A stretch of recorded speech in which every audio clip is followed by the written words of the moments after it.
very first thing I'd suggest everyone does is a bit of a review of their direct debits.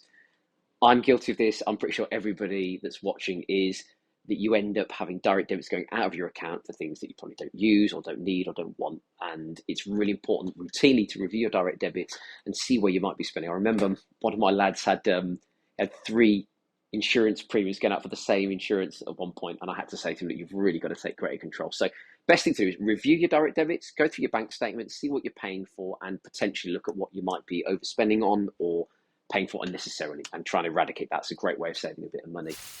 Another thing to do is to take interest in your interest. It's really important. So I often say to people, think about where your money is and how it's working for you. Try and make your money work a bit harder for you. So if you're paying a lot of interest on your debts and you're not making a lot of interest on your savings, it might be worth considering moving the interest or the money that you've got tied up in savings that's not generating much interest over towards your debts, because it might perform better for you. If you're paying more interest on your debts than you're on your savings, it often makes more sense to go and pay some of your debts off.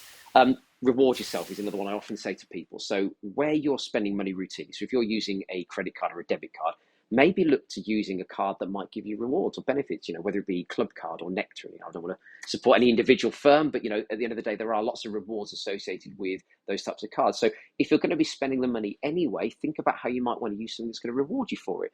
I remember last summer we redeemed a load of Tesco Club Card points and managed to redeem it almost 3 times their face value, which saved us a huge amount when we started doing things in the summer. So if you're going to be spending the money anyway, think about making sure that money works that a little bit harder for you.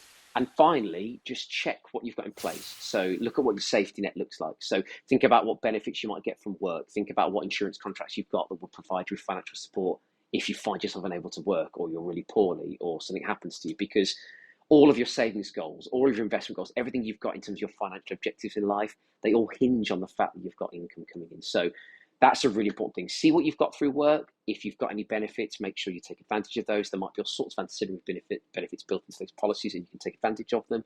It could be GP services. It could be healthcare benefits. Just see what you've got. And if you haven't got something like that, if you haven't got something like income protection in place to make sure you've always got money coming in, it's really important to go and speak to a financial advisor and make sure you've got that safety net in place.